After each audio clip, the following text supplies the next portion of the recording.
eu que estamos começando, seria isso?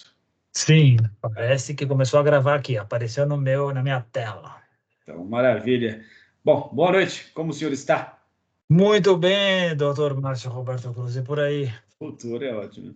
Tudo bem também, né? Na correria, como sempre, mas vamos sobrevivendo.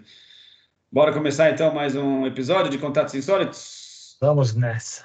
Vamos lá então. O episódio de hoje é número 163 e o tema da noite é o poder da mente sobre a matéria.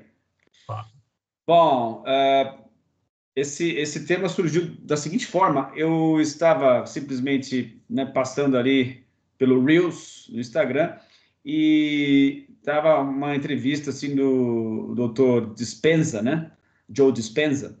E ele mencionou um experimento de um tal de René Piot.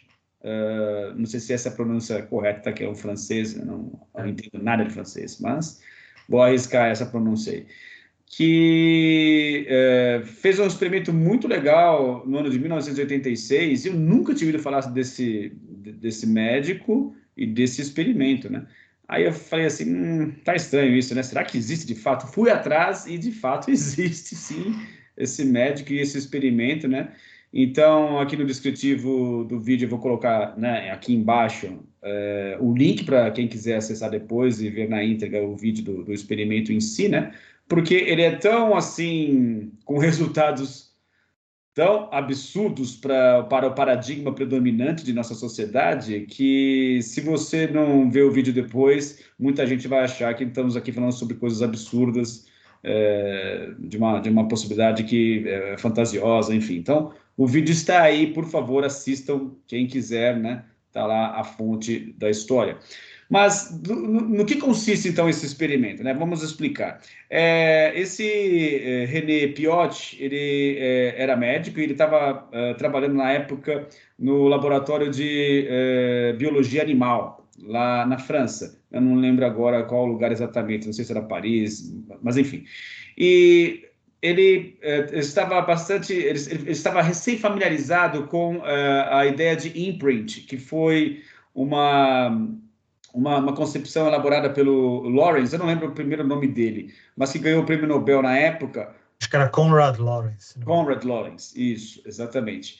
E que consiste no seguinte, essa ideia, né, de que os filhotes de pássaros tendem a associar qualquer objeto animado com sua mãe, né, ou com seu pai, né, dependendo da situação. Então, eles, na primeira oportunidade que vem um objeto se movendo ao ser da casca, né, do ovo, os filhotes de pássaros vão atrás desse objeto. Não importa se é um objeto biológico, né, um objeto inanimado, não, tem que ser animado, né, porque se move, mas assim, no caso do experimento foi um robô e, né, os pintinhos iam atrás dele. Então ele ficou fascinado com essa ideia do Conrad Lawrence e aí ele elaborou esse experimento, que consistia no quê? Ele pegou um robozinho que era um cilindro vertical, né, com um motor dentro e rodas. E esse cilindro possuía um algoritmo dentro que aleatoriamente criava números e esses números geravam movimentos, né, para a esquerda ou para a direita, para frente ou para trás, de acordo com uma sequência ao acaso, né? E a partir do momento que o pintinho nascia, ele colocava o pintinho em contato com esse robô. Então, logo de cara, o robô não demorava muito, o pintinho já começava a perseguir aquele objeto, né, como se aquilo fosse a sua mãe. E aí, depois, o que ele fez com isso? Ele pegou, aí ele sempre colocava, né, esse robô no centro de um tablado, né, um quadradão assim, com uma folha de papel no fundo. Esse tablado era cercado por uma espécie de um rodapé, para não deixar que o robô saísse dessa área, né, essa área controlada, né, que todo experimento laboratorial tem que ter um certo controle. E então ficavam juntos no centro do tablado, o pintinho e o robô. Depois o que ele fez? Ele pegou o pintinho e isolou no canto do tablado, né, com um vidro na frente, e o pintinho ficava desesperado, porque ele queria estar essa proximidade com aquela mãe, a suposta mãe, né, que ele identificou como se fosse a mãe dele. E o que aconteceu? E aí que vem a parte realmente, assim, absurda, né, digamos, eu achei pelo menos absurda, né, que é o robô deixou de se movimentar aleatoriamente dentro daquele tablado para, de uma forma, lógico, lenta e gradual, se aproximar do pintinho naquele canto do tablado. E ele repetiu esse experimento diversas vezes com o mesmo pintinho, com outros pintinhos, e sempre finalizava com o mesmo resultado. Ou seja, por alguma razão ainda não muito compreendida, o pintinho influenciava na movimentação do robô. Então, ele depois fez esse mesmo experimento com pintinhos que já estavam acostumados com suas mães de verdade, né, com as galinhas lá de fato dentro da granja, e esses pintinhos que já estavam acostumados com as suas mães não ligavam para o robô. Então, aí o robô se movimentava normalmente, de forma aleatória nesse tablado, fazendo esses traçados, esqueci de mencionar, tinha uma caneta também dentro do robô que fazia o traçado, depois era possível você analisar esse traçado de uma forma mais pormenorizada. Mas para esses pintinhos que estavam acostumados com suas mães de verdade, o robô fazia um movimento completamente aleatório. Para os pintinhos que associavam o robô com suas mães, o movimento era sempre naquele canto onde eles estavam. O que confere ao experimento, indubitavelmente, e é isso que, inclusive, o documentário, bem curtinho, inclusive, né? Quem quiser assistir depois, reforço aqui que é interessante assistir, porque é bem curto, de que há uma certa influência da mente sobre a matéria. Pintinhos, que são criaturas tão pequenininhas, com cérebros tão diminutos e corações também igualmente pequenos, podem, de alguma forma, não compreendida, influenciar a matéria à distância, né? O que seria conhecido por aqueles mais familiarizados com a parapsicologia como telecinese, né? Então, eu achei esse vídeo bombástico, os experimentos, na verdade, o resultado do experimento super revolucionário, assim, né? E vai completamente contra as nossas crenças mais arraigadas e contra aquilo que nós temos combatido nos últimos episódios aí, que é a ideia preponderante, né, de que o materialismo prega, né, como ontologia, né, de que a matéria ela simplesmente produz a mente ou a consciência, né, e nós advogamos que é justamente o contrário. Isso traz, acho que, implicações muito interessantes para toda a nossa linha de raciocínio que nós temos seguido ao longo de tantos episódios, né? E eu acho que traz implicações tanto para bem quanto para o mal, que a gente poderia explorar isso também de alguma maneira, né? E, inclusive, em certos aspectos, né, que é aquela dicotomia super conhecida dentro do mundo acadêmico, que é a famosa dicotomia entre mente e corpo, né? Que também já foi tema de episódios nossos aqui. Então, acho que eu já falei demais, vou passar para você fazer os seus primeiros comentários. Vamos lá! Não, muito bom, excelente introdução, e eu li há pouco a descritiva, é isso aí. Eu também não conhecia esse experimento, achei fascinante, achei incrível. O documentário, como você fala, é curtinho, acho que não dá nem 10 minutos, é super sucinto, mas vai no cerne da coisa e é surpreendente. E dá muito vagar a reflexões, e algumas delas a gente vai fazer aqui, né? Que é bem legal. Exatamente, né? Porque e discussões muito recentes também, né? Do tipo inteligência artificial, né? A capacidade que uma máquina teria de produzir consciência devido aos níveis de complexidade e sofisticação de processos. Isso seria algo inevitável. Toda essa discussão, acho que dá para entrar nesse pacotão todo, né? Mas vamos tentar dividir isso por partes. Cara, a primeira coisa que me vem à mente, e aí é por uma questão de experiência pessoal, são aqueles momentos onde certas sensações, elas não geram um respaldo muito grande, porque, enfim, você não tem condições de analisar isso friamente, mas eu tenho que apelar para a minha experiência pessoal e tenho que apelar também para uma música de uma banda que eu gosto muito, que é o Rush, que é uma música chamada Red Barchetta, que é sobre um carro, uma Ferrari, né? Se não me engano, é uma Ferrari. É um carro esportivo, enfim. É uma música antiga, dos anos 70, mas que ele descreve a sensação que o motorista tem dirigindo um carro esportivo disso numa área assim, no interior lá do Canadá, enfim, ele descreve essas sensações e ele menciona muito dessa dinâmica entre o motorista e a máquina, né? O corpo e a máquina, o quanto isso é interessante e instigante. E eu, em particular, muitas vezes, e eu acho que já vi também outras pessoas relatarem isso, dessa dinâmica, dessa experiência entre você e o seu carro. De como que muitas vezes você tem essa sensação de que o carro é uma extensão do seu corpo, né? Ou uma extensão daquilo que você quer fazer, né? Lógico que há controles limitados, o carro vai ser sempre um carro, mas há essa sensação subjacente que muitas vezes me parece que o carro corresponde a uma certa extensão do meu corpo. E aí, cara, nesse experimento dos pintinhos, eu fiquei pensando justamente sobre isso, né?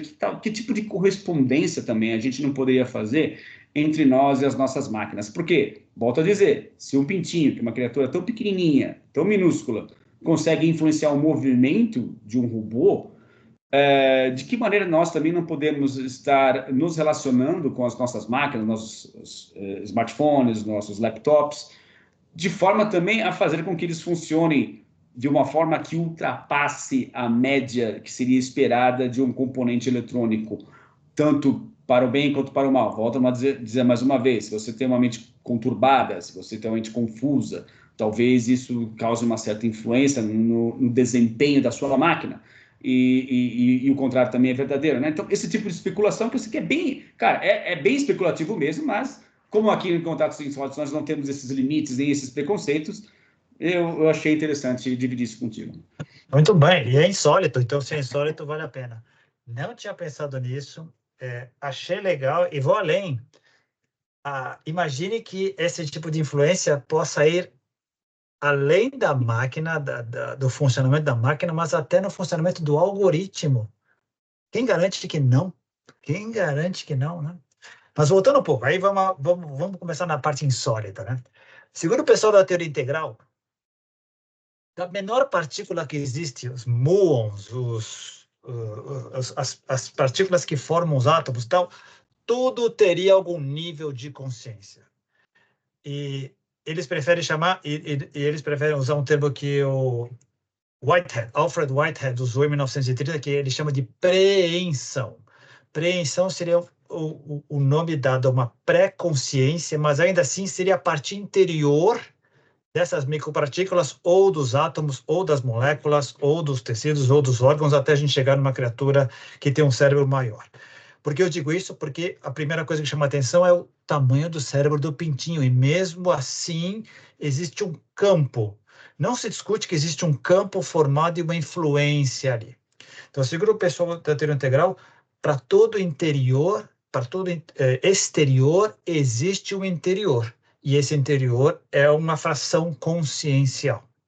A gente tende a achar que só os humanos têm, e a gente vem descobrindo que os cachorros também têm, os pássaros também têm, os golfinhos também têm, etc. Os pintinhos também têm. E segundo o pessoal da teoria integral, até as micropartículas têm. Esse é o primeiro ponto. Segundo ponto é, que força tem esse campo? Porque o robô lá, quem vê o vídeo vai ver, não, é muito maior do que o pintinho, inclusive, talvez seja mais pesado do que eles. É uma máquina, tem um mecanismo interno que tem que fazer com que ele se mexa, tem que colocar a caneta, tem que fazer com que ele faça o movimento. Não é fácil mexer aquilo ali. E o experimento, se não me engano, em algum momento mostra várias folhas que ele mostra. Olha quantas folhas eu recolhi aqui. Todas elas mostram que houve uma influência dessa criatura viva nessa máquina aqui, inanimada. Isso é impressionante. E aí nós vamos partir para o leque daqui a pouco, que é o que você estava falando. Com relação à máquina e o carro, sabe uma imagem que me veio também? Lembra aquela ideia do flow, quando a gente entra em um estado em que a gente está tão inserido numa situação prazerosa, criativa, que não tem espaço, não tem tempo, não tem fome, não tem nada, a gente vai? Quando eu trabalhava como jornalista para uma empresa que cobria o Campeonato Mundial de Moto, e eu estava junto com os pilotos, eles diziam, não tem nada que se compare a entrar numa curva a 160 km por hora, e a moto inclinada assim, a gente não vê nada, a gente é só o movimento. Imagina quando eles fazem a curva, aquele movimento que o corpo acompanha. Eles dizem, isso é natural, isso a gente é uma coisa só. Pois é. Isso eu nunca esqueci, a gente é uma coisa só. E estendendo isso para o que você falou, smartphones, toda a aparelhagem que a gente tem hoje, não seria de estranhar que essa influência existe. O que a gente vai discutir aqui é quão controlável ela é, que impacto ela teria, mensurável ou não, e aí a gente pode começar a abrir o leque de possibilidades, né? Mas que alguma coisa existe, existe. Sim. Só me lembra depois, porque a minha memória não é tão boa quanto a sua, talvez seja aí o presságio de um certo nível de Alzheimer, mas Papel, anota, eu anoto. é a questão das emoções, tá? Porque, Ah, obviamente, é bom a gente frisar, o Pintinho fica desesperado ao ficar isolado lá, ele quer a mãe dele. Então, assim, o desespero talvez tenha um papel aí importante nessa movimentação, tá? É a questão das emoções, quanto que essas emoções podem estar influenciando nisso. Bom, esse é um ponto, depois a gente explora isso. Deixa eu voltar aqui na questão do carro. Obviamente, a gente poderia, ou alguns poderiam questionar esse nosso tipo de associação, alegando o seguinte: poxa, é claro, né? Se você tem uma pessoa que, sei lá, tem condições materiais e é uma pessoa cuidadosa, ela vai tomar conta do carro de um jeito que uma pessoa que é descuidada não vai. Ou seja, você vai trocar o óleo a cada 10 mil quilômetros, você vai fazer revisão preventiva do carro, né? Você vai ser uma pessoa cuidadosa ao ponto de checar os pneus, calibragem, e tudo isso vai influenciar na performance do carro. Tudo bem, concordo. Certo? Vai mesmo. Mas a gente, eu propus isso a você, né? Eu estou querendo ir além disso, né? Estou querendo propor de que, tudo bem, essas coisas influenciam de verdade, né? Mas talvez haja ali, como você mesmo mencionou, né? Que os motociclistas mencionavam que havia essa percepção de haver uma coisa só ali, né? Essa junção entre homem e máquina, o quanto isso pode ser verdadeiro também em nossa relação com as máquinas que nós possuímos, tá? Então, só para deixar claro aqui, para não ter espaço para que depois as pessoas façam associações indevidas, entendeu? De que esquecemos de mencionar esses pontos, e aí poderia ser uma falácia esse tipo de proposta, porque a gente esqueceu de mencionar esses aspectos, né? Então, é bom a gente deixar claro que não é isso do que eu estou falando, estou querendo ir além desse aspecto. E aí a questão da emoção, cara, poxa, né, velho? Esse é um assunto também, acho que muito rico, que talvez a gente nem consiga dar conta de inserir aqui, que primeiro que essa separação que nós fazemos, normalmente gostamos de fazer entre mente e emoção. Ou seja, a mente é uma coisa que, de alguma maneira, estaria associada com o cérebro, aqui em cima, e a emoção lá para baixo, de alguma forma associada com o coração, e são coisas separadas, né? E, cara, e por que a gente faz isso, né? Então, muitos filósofos e pessoas que discutem, né, a filosofia da mente, né, e a teoria da consciência, obviamente não fazem essa distinção. Mente e consciência usam de forma como se fossem sinônimos, né? E a emoção é um dos componentes da mente ou um dos aspectos da experiência que se encontram dentro da consciência, né? Então, não há essa diferenciação. Tudo acontece dentro da mente ou tudo acontece dentro da consciência, tudo é experiência. Então, as emoções fazem parte, sim, né? E não há o porquê a gente separá-las a priori, né? O que você acha a respeito desse ponto em particular? Eu concordo com você, e eu tenho feito um exercício ultimamente de tentar ver as coisas pelo maior número de perspectivas possível e tentando ver também por outra polaridade, né? Por exemplo, a gente vai defender aqui alguns argumentos e eu tento pensar quais seriam os argumentos que as pessoas usariam para contra-argumentar, para usar o contrário, né? Por que a dicotomia corpo e mente, né? Então, eu acho que ficou muito a ideia do sucesso do materialismo. Então, o que importa é aquilo que eu posso mensurar, aquilo que eu posso medir, e a representação clássica disso é o cérebro. Tudo que vier depois, a mente e tal, isso é subproduto. E aí os cientistas vão se dividir, alguns vão dizer é acaso puro, não tem nada acontecendo, é tudo como se fosse um robô aleatório, inclusive a formação da vida, do planeta todo, e outros vão dizer que não, que talvez exista alguma força, algum comando, alguma evolução por trás. Mas essa dicotomia existe. Tanto é que a gente chegou a comentar isso em alguns dos episódios passados, essa ideia da dicotomia mente e cérebro, corpo e mente, muita gente, depois, especialmente depois do Iluminismo, isso ficou bem separado. Com o advento dos estudos e da neurociência, começou-se a se juntar e passou-se a usar o termo corpo-mente, até que o Dr. Antônio Damasio, recentemente, outra turma estão dizendo, não existe uma coisa só, é corpo, mente, e a gente vai e a gente não faz essa distinção. Tem muita gente já indo além dessa fronteira. Esse é o primeiro ponto que eu acho que é interessante colocar. E aí vem, e também por que a dicotomia? Eu estava vendo o Stanislav Grof falando outro dia que é muito legal. Quando vem o iluminismo, quando vem a ciência, vamos separar as coisas aqui, o que a ciência diz? Tudo que não é racional é irracional, portanto, não merece ser crédito, não merece atenção, não merece atenção. E o Stanislav Grof diz o seguinte, cara, existem coisas que são irracionais, sim, mas existem coisas que estão no domínio do transracional e são diferentes. O transracional não é irracional, não é pré-racional. Isso a ciência não está nem enxergando. E faz parte da realidade como um todo. E é possível medir, sim, é possível experimentar, sim, e muita gente navega todo o tempo por ali. Sim. Isso está fora do escopo da ciência. E aí entra a mente, aí entra a consciência. Ela está nessa esfera e está atuando. E voltando à questão das emoções, acho que a gente vai aprofundar isso agora há pouco,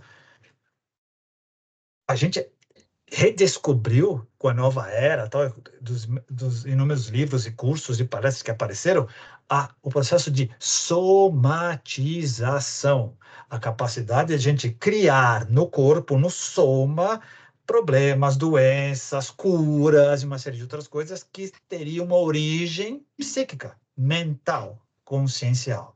Isso a gente está navegando faz tempo. O que as pessoas... a discussão é o quanto é controlável, o quanto não é controlável. Não faltam exemplos de pessoas que se curaram de doenças apenas com a ideia de mentalizar melhor, fazer um trabalho melhor e tal. Mas o fato de que outras não o fizeram coloca essa seara esse tema numa seara que não é tão controlável assim. E a ideia de controle é bem científica, né? É bem científica. E tem coisas que transcendem esse tipo de controle, esse tipo de mensuração. Mas não faltam. E todo tipo de doença, de câncer, todos eles. Eu tava estudando isso depois que eu li o teu descritivo. Não tem uma doença que não tem alguns casos em que as pessoas conseguiram uma remissão, às vezes parcial e muitas vezes total. Como? Indo além, pré-cirurgia, pré-medicina, pré-medicamento alopático. Mente, tratamento, conscientização, meditação, uma série de outras coisas. A influência existe, e muitas vezes para o lado benéfico. Uma das coisas que eu não tinha me ocorrido, que o teu descritivo colocou, que eu acho que valeria a pena a gente dedicar alguns minutos mais tarde, era ir para o lado do mal. Como isso poderá ser feito, né? Lembrando que o mal é aquela ideia de uma pessoa com nível de consciência baixo que use isso para prejudicar outros, às vezes sem consciência, às vezes, enfim, o conceito que a gente queira dar, né? Mas mais ou menos por aí. Eu acho que, voltando à experiência do Pintinho, não, concordo com o que você disse, e não tenho nem o que falar a respeito, mas tentando encontrar ou explorar melhor a questão do experimento com os pintinhos, se a gente imaginar, né, que há vários episódios também temos falado, né, que a ideia ou a proposição principal do idealismo metafísico é de que toda a matéria é simplesmente uma representação, uma simbologia para algo muito mais profundo que se encontra além dos 5 sentidos e que nós não conseguimos enxergar, ou seja, a matéria é a aparência de um processo que se encontra para muito além da nossa capacidade de percepção e cognição, porque somos simplesmente, né, mais uma vez, primatas recém-descidos das árvores, e não teríamos a capacidade, por questões de sobrevivência aqui em um planeta específico, em um ambiente específico, né, um ecossistema bem limitado, de ter as condições de ter os sentidos adaptados para todas as variáveis possíveis que o universo pode produzir. Né? Seria ridículo achar que nós teríamos essa capacidade. Então, existem muitas coisas para além das quais nós conseguimos perceber e processar. Então, voltando à questão do pintinho, há inevitavelmente ali um campo subjacente, né, entre o robô e o pintinho, passível de influência, que é o campo que é a consciência universal permeando tudo, né? Então, nesse sentido, apesar de no visual ali a gente não perceber nenhuma conexão entre uma coisa e outra, no nível subjacente, há sim, né? E não estou falando que o Pintinho faz isso de propósito, conscientemente, obviamente que ele não faz de uma forma consciente, mas há ali um nível de influência onde o aspecto emocional provoca uma reação no universo físico, né? E aí muitas pessoas podem alegar, poxa, mas esse papo tá, sabe, assim, muito viajandão demais, porque a nossa mente não possui a propriedade de mudar o ambiente ao redor. Enfim, né, se a gente tem o desejo de que não chova amanhã, mas o tempo muda, você não vai conseguir parar uma tempestade, né? Ou você não vai conseguir fazer com que, sei lá, o domingo diminua a sua marcha porque você não quer trabalhar na segunda-feira de manhã. Você não tem esse poder de influenciar a realidade. Cara, não temos em termos, né? Nós temos totalmente, mas parcialmente temos. Né? A gente consegue, por exemplo, construir uma casa. Nós conseguimos, sei lá, trabalhar, juntar dinheiro e mudar de cidade. Conseguimos viajar para outros países. Ou seja, há uma interface entre essa mente e aquilo que nós chamamos de realidade, né, que seria todo o processo dissociado de nós mesmos no mundo ao redor, que é passível de ser modificado por nós. Mais uma vez, parcialmente, não totalmente, mas a gente consegue fazer isso. Então o Pintinho ali, de uma certa maneira, ele conseguiu o que ele queria, né? Não utilizando essa interface, e isso que é o fascinante do experimento, né? Porque até então esse papo de lei da atração, né? Que a gente ouve falar demais, ou a questão da manifestação, que a priori pode parecer uma coisa muito, sei lá, coisa de nova era, coisa de gente que viaja muito na maionese. Cara, nesse caso do experimento aí com os pintinhos, meio que dá o jogo vira, né, cara? O jogo vira para esse lado de opa, peraí, não é tão simples, descartar tudo isso não é tão simples como a gente pensava, né? O que você Eu acha? acho que eu acho que é por aí. A maturidade, esse termo ele pode ser associado a vários aspectos, e um deles é como lidar com essa realidade nova, que não é tangível e que a gente sabe que existe e que muitos nós temos experimentado, não controlamos, mas e já experimentamos várias vezes. Colocou-se todo um pacote de nova era e, como tudo na vida que tem que acontecer, como toda novidade, o pêndulo, quando ele surge, ele foi direto para o outro lado, então todo mundo achava que você cria a sua realidade, o seu mundo é tudo, você faz tudo que é seu. Esquecendo que aí tem muito de egoísmo nesse seu desejo, tem muito de egocentrismo, tem uma série de coisas. A ideia é que 30, 40 anos depois do início do movimento da Nova Era, o pêndulo esteja voltando, e muitos de nós, muitas das pessoas que estão lidando com isso, sabem que tem regras aí, e a gente está tateando essas regras. O profundo, o Tao, o Brahma, a consciência cósmica, criou esse grande videogame aqui com regras, e a gente está sacando alguma delas, experimentando e observando. De novo, voltando na questão do Pintinho, por que ele queria? É um desejo intrínseco, anímico. Eu quero a minha mãe, faz parte da minha natureza, eu queria aquilo. Aquilo é minha mãe. Havia consciência daquilo? Havia essa apreensão mínima desse desejo de sobrevivência. Era tão intenso para aquele âmbito, para aquele campo que foi criado, que foi possível mensurar a interferência no robô. No caso nosso, muitas vezes esse nosso sentimento não é para a nossa sobrevivência, como era no caso do Pintinho, para ele é sobrevivência dele. Muitas vezes o nosso desejo para não chover amanhã é puro ego, é puro capricho. Isso parece que as leis cósmicas do profundo não vão obedecer assim, não é o seu bel prazer, sem contar que a gente está inserido numa cultura, só de seres humanos são 8 bilhões, num âmbito planetário. Ali o experimento era um âmbito muito mais fechado. Esse é o primeiro aspecto que depois a gente pode dissolver, desmembrar e desenvolver.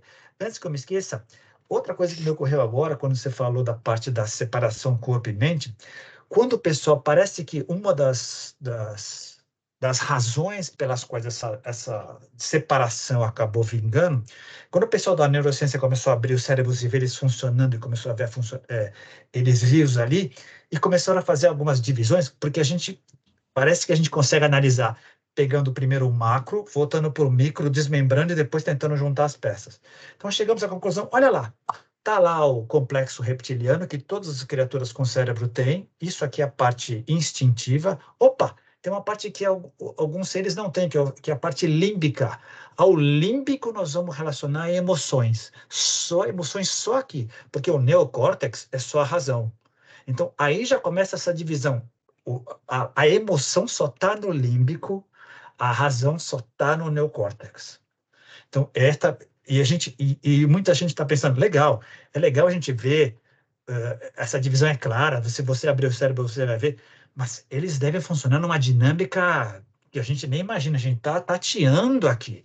Não deve ser tão separado assim.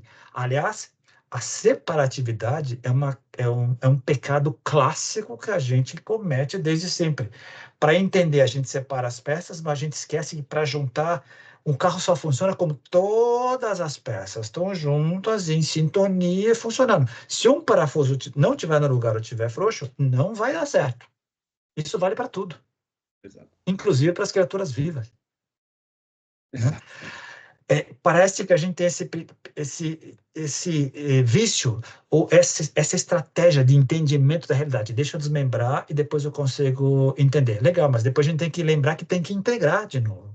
E funciona junto dinamicamente. E muitas vezes aquém e além do nosso entendimento. Temos que reconhecer isso, humildemente. Não dá para entender o porquê. Alguns porquês não temos que saber. E agora me ocorreu outra coisa também, desculpa, estou falando demais, mas acho que vale a pena.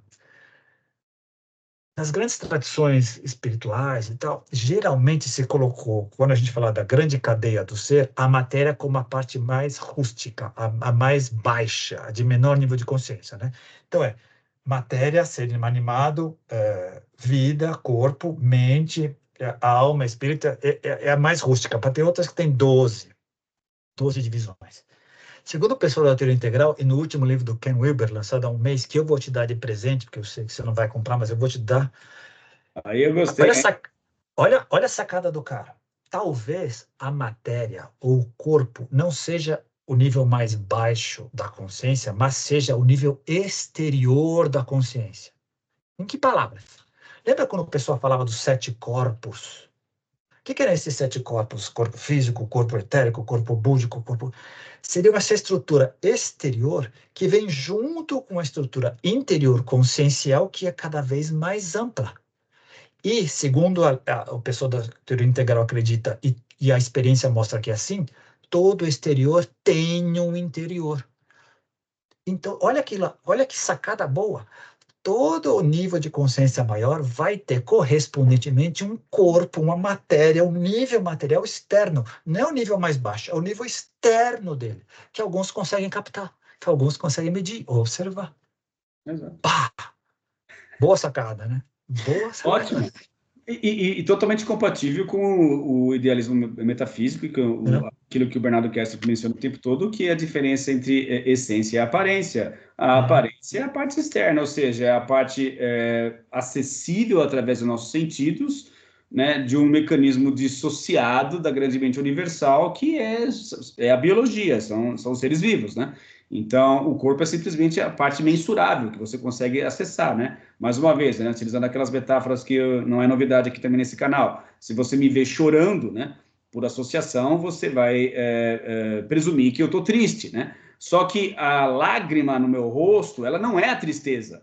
Ela é a aparência, né, a coisa mais visível, né, minha face, né, se contorcendo aqui, eu chorando, é a parte mais visível dessa tristeza, que é muito mais complexa e com muito maiores nuances dentro de mim que você não consegue acessar, mas a parte externa, a casca que você está vendo, é ali eu chorando. Então, assim, isso é válido para tudo que existe no universo, né, de acordo com o idealismo metafísico, e cai como uma luva exatamente nessa explicação do Ken Wilber.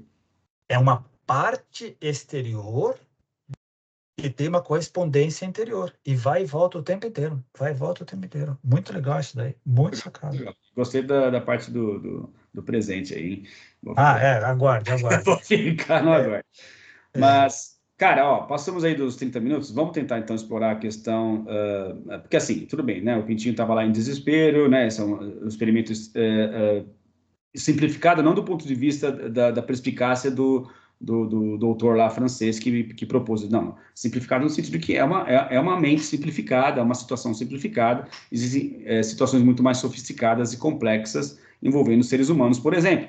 Então, justamente, né, para abordar esse aspecto, né, indo para o outro extremo da balança, como seria então, se há uma influência sobre a matéria, como seria então uma mente perturbada, uma mente doente, né, causando esse tipo de influência?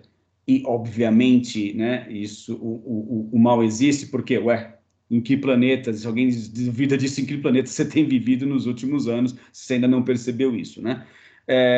A parte óbvia lógico, isso se manifesta de que forma? Agressividade, violência, muitas das quais você faz como autodefesa, tudo bem, mas outras são gratuitas, crimes, distorções, enfim, guerras e por aí vai. Isso se manifesta na realidade a um nível máximo, que seria uma guerra, a nível de destruição total. Mas os níveis sutis, né? As sutilidades, que é a sutilidade que nós estamos querendo explorar aqui, por exemplo, no caso do pintinho em relação ao robô. Como é que isso, de repente, para o mal, ou seja, eu estou com inveja daquela pessoa, de fato, realmente, eu não vou com a cara daquele funcionário ou daquele chefe, então eu vou simplesmente sei lá, desejar o mal dele, não quero que ele se dê bem na vida, etc, etc, né? Interessante de pensar nisso também, né? Me ocorreram duas coisas. Primeiro, quando o nível de satisfação com o ambiente é tão ruim a tal ponto que a gente se sente desconfortável e não consegue sair dele, a gente está criando, somatizando doenças, problemas internos nossos. A gente não consegue colocar isso para os outros. A gente vai, muitas das doenças que a gente tem, e tem pessoas que advogam que todas elas são produtos psicossomáticos. Mas o além, uma das representações desse desejo, dessa sensação ruim direcionada para outros, magia negra. O que é a magia negra? Historicamente, o que é a magia negra? O que é uma pessoa procurar um recurso externo para prejudicar outro, não fisicamente? Se não essa possibilidade. No âmbito externo, físico, material, eu contrato um bandido para bater no fulano, e no âmbito da coisa mais sutil, eu contrato uma pombagira, um mestre espiritual do mal, para fazer um trabalho contra fulano. Isso sempre existiu. E também, tudo bem, é que você foi no extremo porque eu pedi para a gente falar sobre os extremos, mas me ocorreu agora o seguinte: se a gente voltar um pouquinho, vamos falar da questão do carro.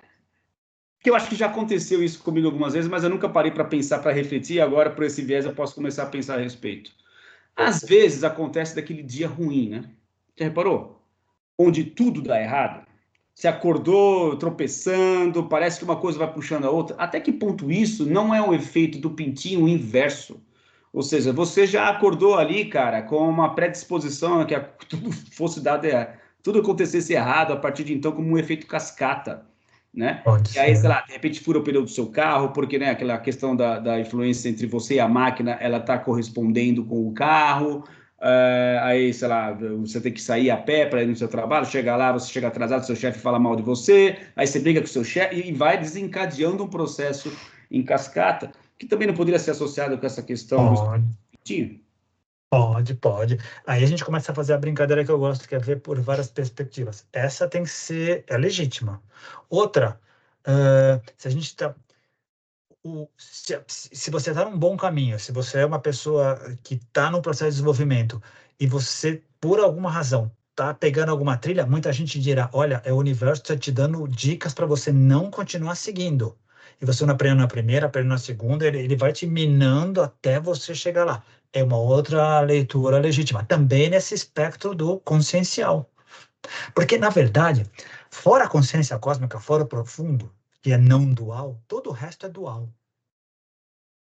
Todo o resto, pode ver, a gente só consegue fazer análise se é corpo-mente, se é claro escuro, se é bom ou mal, porque a maneira como a gente consegue enxergar esse nível, mesmo a parte sutil, olha só, a gente tem que usar o termo sutil para diferenciar do que não é sutil. Tangível e intangível, a gente não escapa, mesmo na parte, olha só, a gente criou até esse termo, como é que a gente fala? Não é efêmero, como é que a gente fala isso? Que é difícil. Objetivo? Objetivo subjetivo, mas é outro que eu vou me recordar agora. Mas para a gente poder fazer a distinção e poder ficar mais perto da descrição desse outro tipo de realidade que existe, e olha só, a gente diz, é parte da realidade, mas vai além. Olha só, racional, pré-racional, transracional, a gente sempre está usando essa dicotomia. Essa dualidade, ela faz parte da nossa vida, a gente está enxergando ela o tempo inteiro, interior, exterior, coletivo, individual, só o não dual, só o não profundo, só a consciência cósmica não o é.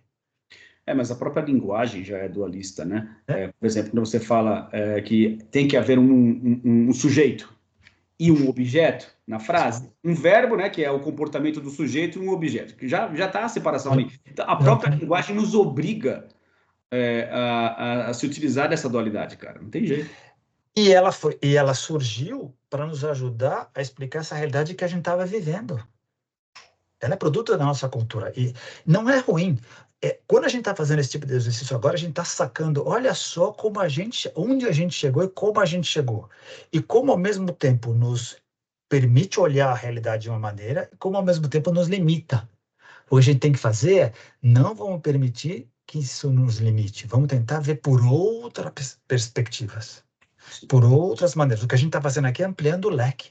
É subindo nos andares do prédio, olhando mais em cima. É olhando as árvores e a floresta. Árvore e floresta. Né? Que essa é a grande sacada. Exato. Cara, é fascinante. E assim, né, pensar, por exemplo, também nesse poder de influência do Pintinho em relação às emoções, né? Quanto que também realmente o desespero, momentos de grande conflito, né, interno, acabam não dando resultados justamente, né, em momentos em que você está simplesmente estagnado, né, num fator que te faz entrar em desespero, e justamente parece que o desespero, ou a questão do sacrifício, simbolicamente falando, te impulsiona para uma situação diferenciada, justamente porque o nível de emoção você chegou naquele limite onde a emoção e o desespero foi tão grande que aquilo gerou a energia necessária para que a mudança fosse efetuada, né? Então, me parece fazer sentido isso. Não sei, o que você acha? Faz. Quer ver outra coisa que me ocorreu agora? Mesmo nessa parte do querer mal ou desejar mal para o outro, a gente ainda tem até termos e expressões. O que é o mal olhado? É. Interessante, né? Eu tô Olhou com mal, uma cara de inveja, né? olho gordo. Isso é olho gordo, né? Então, a gente admitindo que existe uma influência externa a mim negativa. Exato. Mas que por muito tempo a gente rotulou isso como coisa dos antigos, É, de gente desavisada, é, mas já havia essa percepção, né? já havia alguém.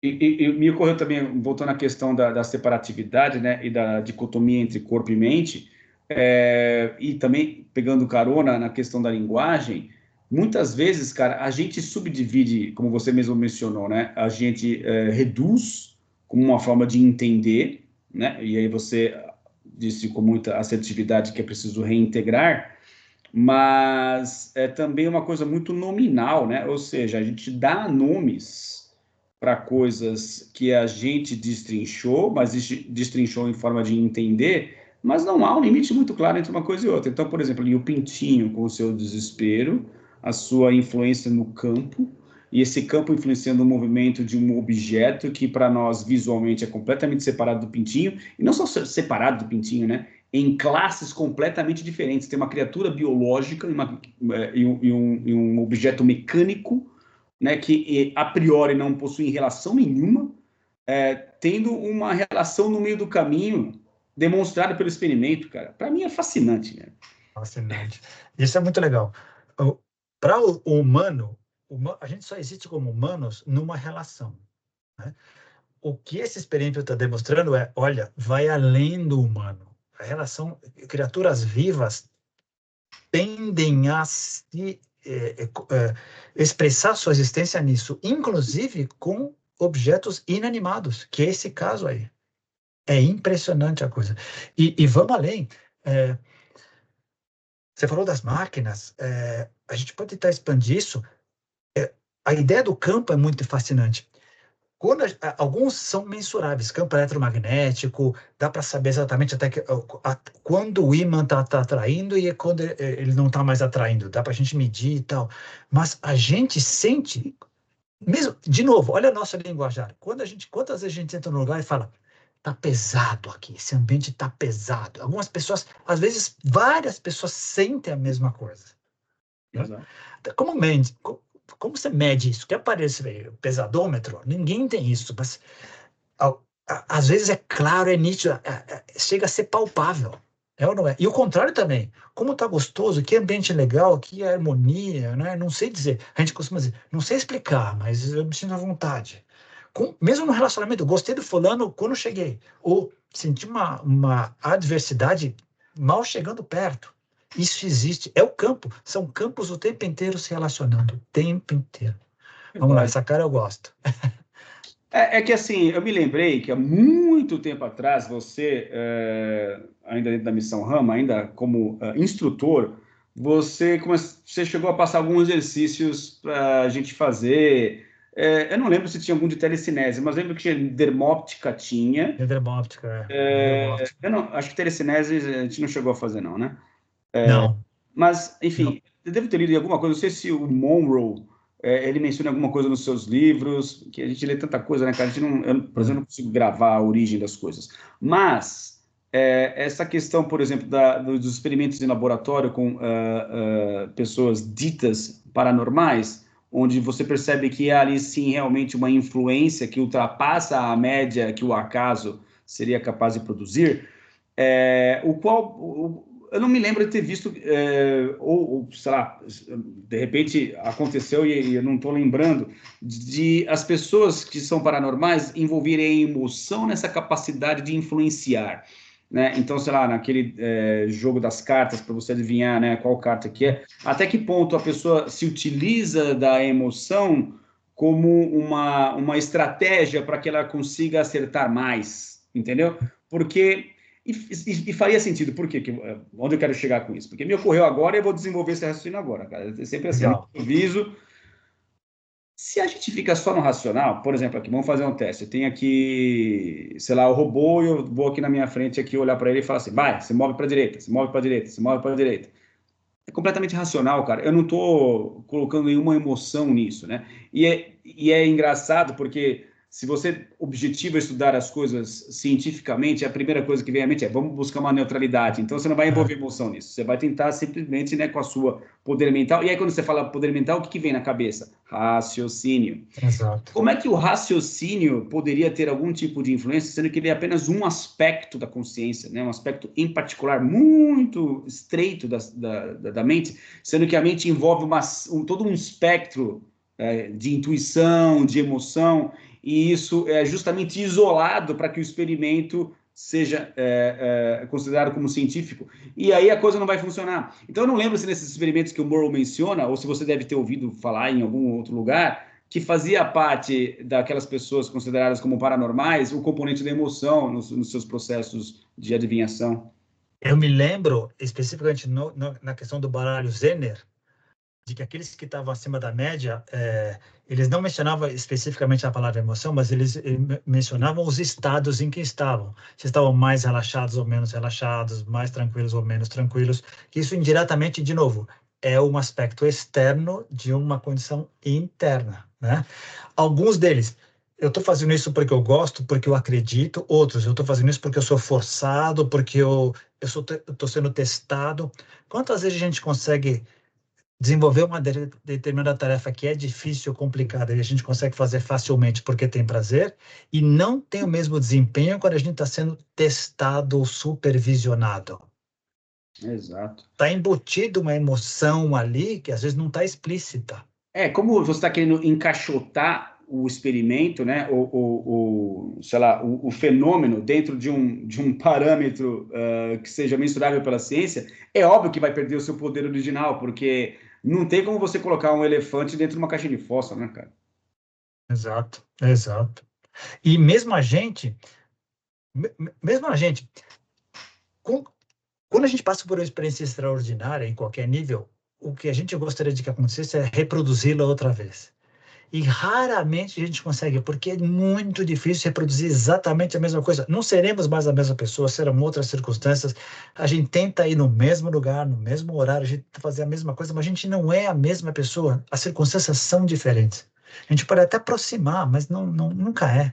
Ou como aquela ideia, né? Não existe, tipo assim, não passa a mesma água por debaixo da ponte, ou Né?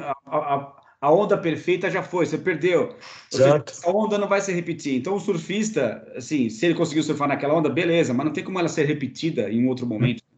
As Exato. circunstâncias serão outras, o vento estará soprando de outra maneira, o oceano vai ser outro. Não implica que uma ou outra experiência extraordinária não poderá acontecer, sim, mas a armadilha que a gente cai, eu acho, quando a gente tem uma experiência extraordinária dessas, é querer repeti-la. Quando a gente talvez tivesse que abrir o espectro, não repeti-la, mas talvez expandi-la, ou ver por outros lados, ou tentar fazê-la com que ela fosse normal. Mas como ela, geralmente ela é de pico, ela é extraordinária, a gente geralmente é pego de supetão. E depois que ela volta, e a gente tende, é natural que a gente queira, e ela é prazerosa, a gente tende a querer reproduzir com aquelas circunstâncias. Tanto é, uma coisa que a gente é craque em fazer, nós, criaturas humanas, fórmulas. Olha, para você chegar lá nesse ponto, faça isso, isso, isso, isso, isso. Por quê? Porque alguém no passado descreveu e em muitos casos deu certo.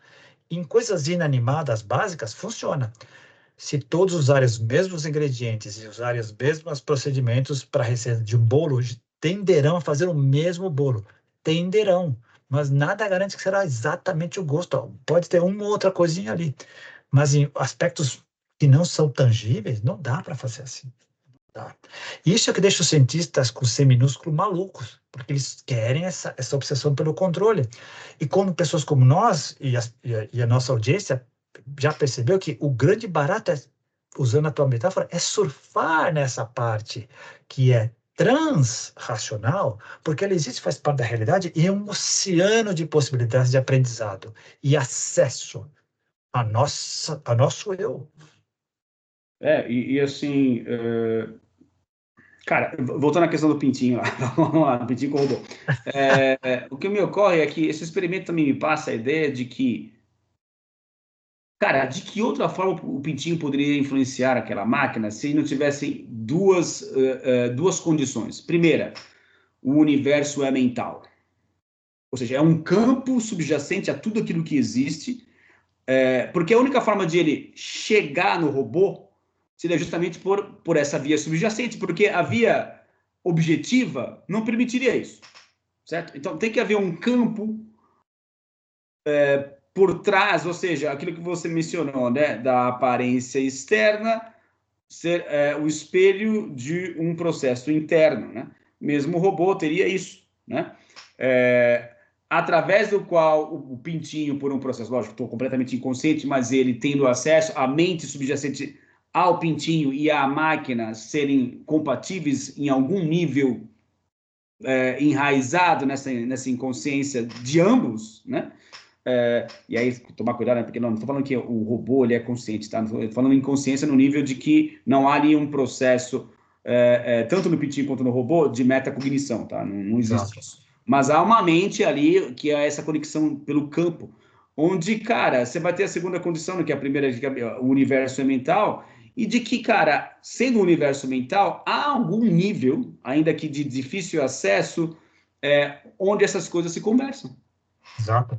É daí que vem a grande ideia de que somos um, que a separatividade não existe, mas é de um entretecimento, de um tecido que a gente nem imagina o tamanho. A gente acha, por exemplo, que são só as almas humanas e todas as criaturas sencientes. Parece que não. Parece que é num âmbito muito maior. Voltando à questão do pintinho, essa vai ser a frase da semana. Voltando ao pintinho. No começo do experimento, existe uma relação. O campo é criado, inclusive fisicamente, eles se tocam. E aí passa a ter cria-se um tipo de simbiose entre uma criatura viva, consciencial, que tem uma apreensão, e outra que não tem. No momento que ela é separada, ele fica preso e ele começa a. E o campo está lá. Se botar o robô lá no cantinho lá do quadrado, haverá essa influência. Ele fez isso, essa influência estará lá. Então, esse campo ele é bem extenso. A diferença entre ele e o teu experimento que você colocou agora, põe lá o robô, não, se mexe aí, se mexe aí. A motivação é diferente, né? O campo criado, existirá um campo criado entre você e o robô? Sim, no momento que você olha para ele, se relaciona com ele, você cria um campo. Mas ele tem uma textura, ele terá uma magnitude diferente daquela do pintinho. E aí entra a parte emocional. A motivação, o que está por trás é diferente. E aí que eu acho que, reforçando o que o pessoal que já estudou isso e que lida com isso, a textura dos campos varia e a percepção deles varia de acordo com o sujeito da relação e da experiência em si. E talvez explique porque alguns experimentos de telecinese e tal são mais bem-sucedidos do que outros. Eu acredito plenamente que esse experimento do Pintinho é uma dica sensacional para uma série de coisas. Em relação, inclusive, às pessoas que são mais céticas e aí falam, mas comigo nunca aconteceu nada, eu nunca percebi nada, nunca vi nada. Então, obviamente, né, tomando a minha experiência como referência, essas coisas não existem. Mas assim, pera lá, né? Em qual nível você vai se relacionar com esse tipo de coisa? É racional? Então esquece. Se é racional logo de saída, não vai dar certo mesmo. Porque se encontra, como você mesmo mencionou várias vezes hoje, é transracional. Né? A coisa se dá no âmbito transracional. Então aí esquece a mente racional. Da mesma forma como seria isso compatível, inclusive, com a própria técnica que eu aplico no processo terapêutico, que se encontra além da razão. Se for utilizar a mente analítica, o ego, para tentar interpretar as vivências, acabou. Você já matou a experiência. Por quê? Porque a experiência não é racional, ela não é compatível, né, com as exigências e demandas do ego. Então, nunca poderá ser avaliada ou experimentada por esse viés. Então, Exato. é preciso se desprender desse viés, aprender a fazer isso, porque para muitas pessoas é um aprendizado, não é fácil. Né? E a partir do momento que você se acostuma com essa questão da espontaneidade, onde a espontaneidade ela é o caminho de acesso ao inconsciente, né? Um dos caminhos de acesso ao inconsciente, cara, aí você começa a experimentar essas coisas. E adquirir a capacidade de ver a realidade com outros olhos. Porque, voltando, a linguagem que a gente criou em todos os idiomas é o reflexo do que a gente está enxergando. Pegando o exemplo da pessoa que você falou agora, comigo nunca aconteceu. Vamos analisar um pouquinho como é que você enxerga o mundo. Quantas vezes, para algumas situações inusitadas, você usou a expressão coincidência? Quantas dessas coincidências não poderiam ter outro tipo de interpretação? Sim. Como sincronicidade. Exato. E é completamente, que é a polaridade, né? É o outro lado, é vendo uma intencionalidade, um tipo de relacionamento que vai além do acaso. Exato. Quem só enxerga acaso, não vai enxergar um monte de coisa. Quem só enxerga cérebro, não vai enxergar mente. Exato. Muito legal. E nos joga num campo fascinante, cara, onde você, cada vez que você lembra do experimento, você lembra de uma outra possibilidade que ele apoia, né, cara? Então, é muito incrível isso, porque se há esse campo realmente subjacente entre uma máquina e uma criatura diminuta, como esse pintinho, ou como vários, né, porque ele não usou um pintinho só, ele usou vários pintinhos. Cara, o que há por trás, né, de tudo isso em relação ao que é o nível de profundidade, né, mais ou menos falando sobre o profundo, não sei se vai Né? isso aqui para determinar, não sei se a gente vai conseguir falar. A ideia do profundo, né, que é a ideia de Deus que a gente encontra dentro do livro Os Semeadores de Vida, né, cara, não tem limite para isso, né, porque o limite é o limite dos nossos sentidos. É o limite da nossa capacidade de processamento, mas aparentemente não é o limite do que se encontra para além desse processo dissociativo que é o meu corpo e o seu. Claro. E eu posso experimentar um monte de coisas transracionais que eu não consigo entender. Não Porque é deixa, não transnacional. deixa de existir. Não deixa de existir. Eu não consigo entender, mas eu experimentei. Como o Kel Wilber sempre fala, quem tem uma experiência extraordinária com a não dualidade, ela teve, ela sabe que teve. Ninguém pode dizer para ela que ela não teve. Ela pode ter dificuldade para descrever, mas quem teve, teve. Ponto. E quem disse que o universo estaria preocupado com a sua incapacidade de entender as diversas manifestações de estados mentais possíveis de serem gerados? Sim, Excelente, me exato. desculpe, mas criatura que, né, que está no planeta Terra aí, nessa condição em particular, É, o universo não tem que se encaixar naquilo que você acredita que é certo ou errado, né? Você que é. chegou depois aí. Inverter. Ah, quer ver uma coisa que me veio agora também? Pegando o exemplo do pentinho para humano. Quantas histórias a gente ouviu dizer de mães que estão dormindo e acordam segundos antes de o bebê começar a chorar? No outro quarto, em outro lugar.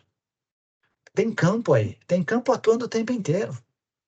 Ah, você me fez lembrar de várias coisas agora também que aconteceram comigo. Tem. Tem um monte. Se você parar para pensar, tem um monte. É campo puro de pessoas. Mãe, filho, marido, mulher, sabe? Irmão, irmã. Tem milhões. Campo atuando o tempo inteiro. Olha o tamanho desse campo, cara. Cara, e tipo assim, né, só para fazer jus aí ao título, né, e dar um fechamento para esse episódio, né, na verdade, o poder da mente sobre a matéria é um título incorreto, porque na verdade é o poder da mente sobre a mente, porque a matéria é simplesmente uma extensão da mente. Então, mente influenciando mente o tempo todo, né, sabemos que uma emoção faz você mudar a forma de pensar, um pensamento influencia a sua emoção, essas coisas se conversam, né, cara? Então não há essa dicotomia. A dicotomia é simplesmente uma ilusão da nossa parte, né? Perfeito, perfeito. Cara, que pena, né? Boa, hein? Ultrapassamos uma hora. Foi bom o papo. Então vamos ver se a gente Foi bom. consegue, de repente, explorar isso em um outro episódio, ou sei lá, se ocorre outra coisa no meio do caminho, a gente faz. Mais uma vez, muito obrigado pela sua participação impecável e fundamental para a continuidade desse projeto e até semana que vem com mais um episódio de Contatos Insólitos. Um grande abraço. Genial, Roberto. Grande abraço. Até mais. Até mais, valeu. Tchau.